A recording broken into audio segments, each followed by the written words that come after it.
جلال پور پیروالا کے نواحی علاقے موضع بھٹا پونٹا میں محکمہ زراعت کی جانب سے کسانوں کو خوردنی تیل اور سبزیوں کے بارے میں آگاہی پروگرام کا انعقاد کیا گیا۔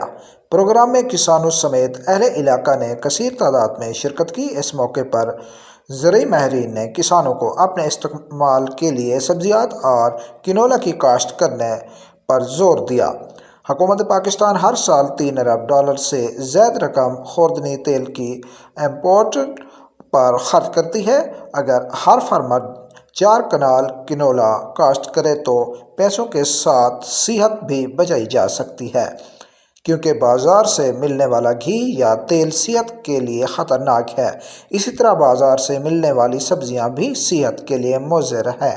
اسسٹنٹ ڈائریکٹر زراعت جلال پور ڈاکٹر صفدر حسین نے کسانوں کو گرین ٹریکٹر اور کسان کارڈ اپلائی کرنے کا مشورہ دیا۔